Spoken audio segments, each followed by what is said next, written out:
Hello, friend. Welcome to the Get Organized for Good podcast. If this is your very first time tuning into this podcast, I am so glad you're here. And if you've been listening from the beginning, you know that in today's episode, I'm going to be chatting about the third step in my 4-step framework to get organized for good. So if you haven't listened to the past 2 episodes and you're someone who loves to learn about a framework in order, I would suggest that you pause this and go back and listen to those 2 and then come back here and finish this one. But if you're someone who likes to jump right in the moment and learn things out of order, then feel free to stick around and then go back and listen to episodes 4 and 5 after this. Because while I will be sharing a framework and I will be sharing so many tips and best practices on this podcast with you, at the end of the day, you know yourself better than anyone. So you do you. That is always what I want for you. Take what you learn here, keep what works for you, and leave the rest because it's got to work for your life. So let's jump into the third step of my 4-step framework, which is getting organized. And you might be surprised to learn that organizing is actually the third step in this process, because we know by now that if we don't get our mindsets right, and if we don't do a proper and a thorough and a full purge, we not only will just be organizing our clutter forever, but we're never really going to prioritize it. We're never going to really embrace a new way of living in our lives. And we're going to find ourselves back where we were to begin with. And when I say getting organized for good, I want you to do this and do it once and be done with it so that you can really go live a fun, full, sexy life. So you have to really embrace the mindset piece, really declutter. And then we get to the fun part, which is organizing. And organizing really is so fun. And it's so much more fun when we have really gotten excited about how much being organized is going to change our lives. And we've gotten rid of so much crap because there's just less to organize in our homes. And we're left with the things that we really need and that we love and that we use.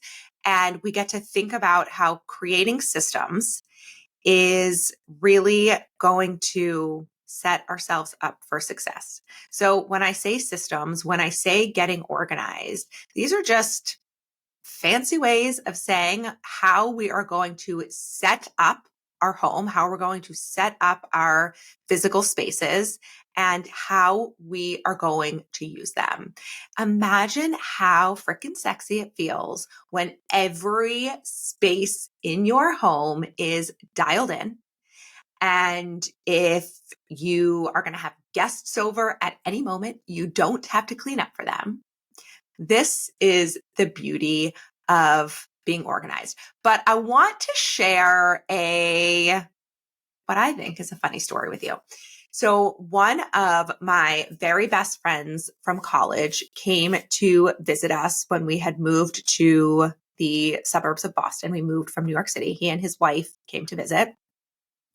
And I was so excited for them to see our perfectly organized home. And he's walking around and he's like, this looks like a Pottery Barn catalog. I was like, oh my gosh, thank you so much. He's like, oh, that's not a compliment. I would never want to live inside a catalog. And I thought, well, shit. Not that his opinion at all impacted how I want to live, but it was a very eye-opening moment for me to realize we don't all have the same organizing threshold, the same organizing desire. So I actually put together a matrix, which maybe I'll try and include in the show notes.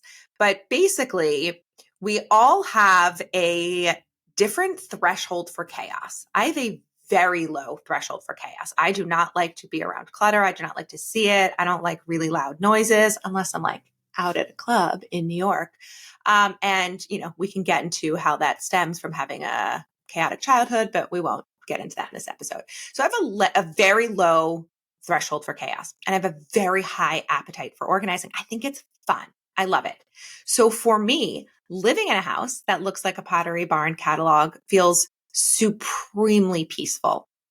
I love walking around each room in my house and nothing is out of place and everything has a home, and the colors of my house feel very peaceful. It's very sunny in here.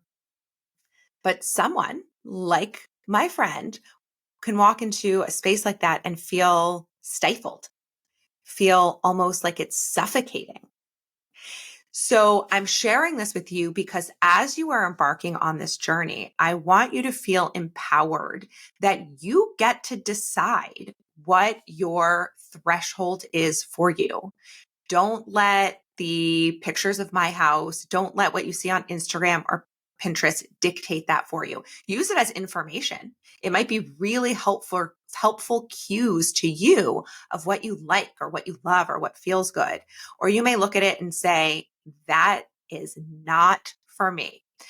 But here's the thing I want to caution you against. If you're seeing spaces that are super organized and you're like, I don't want that, and then you go to the other extreme and say, well, being organized isn't for me, I want no part of it, that's really not going to serve you either.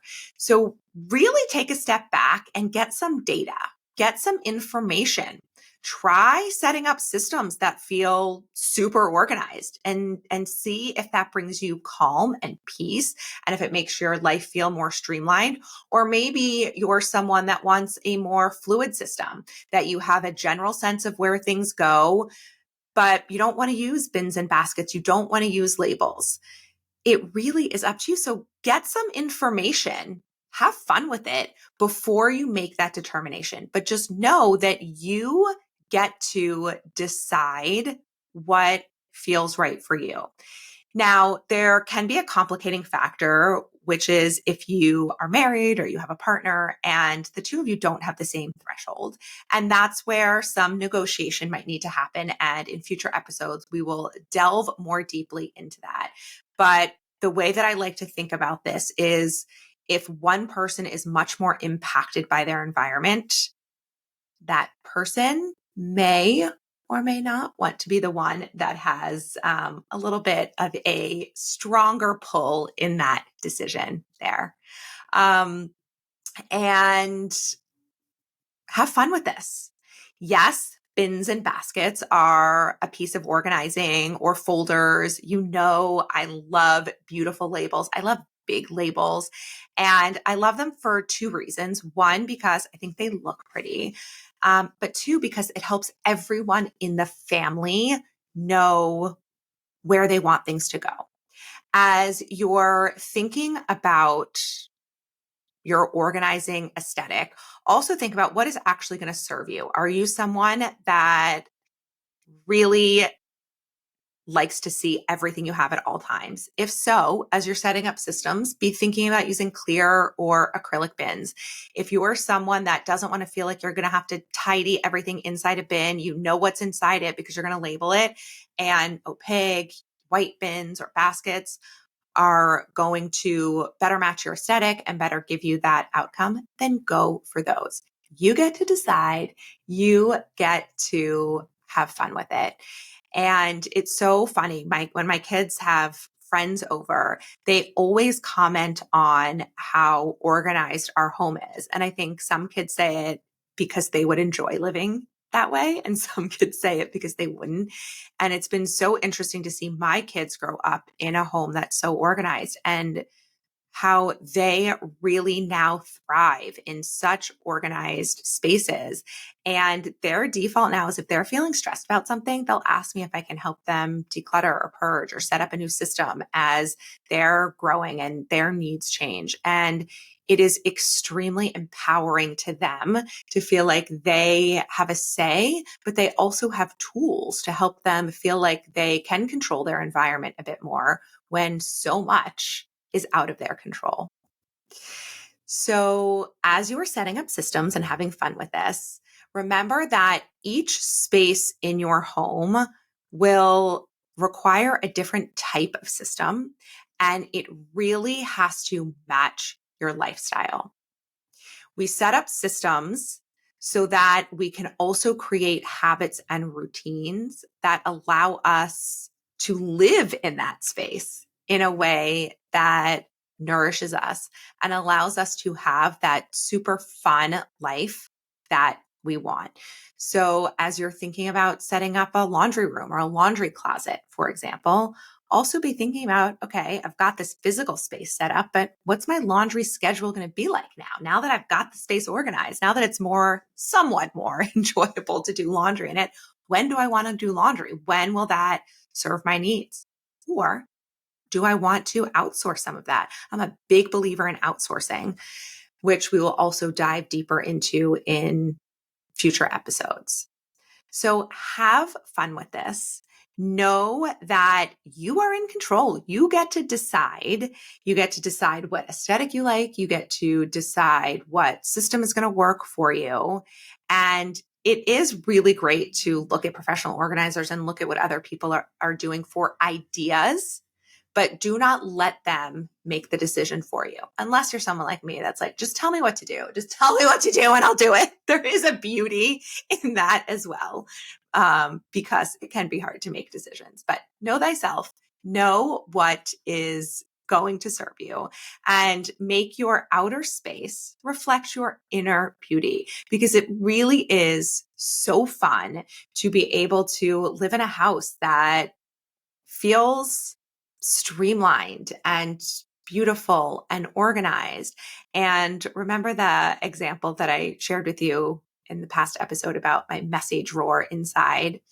It really feels so good to have a space, to have a home where the drawers and the cabinets and the inside reflect the piece that you want on the outside.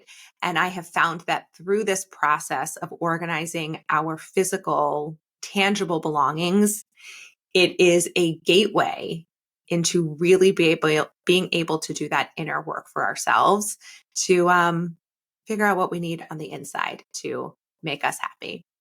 As you're setting up your systems, remember this little tip that we're going to start putting things away and not down. So you need a system where you're going to be able to put your things away and not down. And just think about walking into your house every day and how sexy it feels to live in an organized space. You will be less stressed and everything will take you less time. So if you want to get a printout of these 4 steps, go to gritandglam.com/roadmap. That will be in the show notes. And then come back for next week's episode, where I'm going to be teaching you the 4th and final step. And this step is the key to making sure that all of this hard work, all of this time that you're spending to get organized is actually going to stick forever, forever, forever, forever. You're amazing. Go have a fantastic day.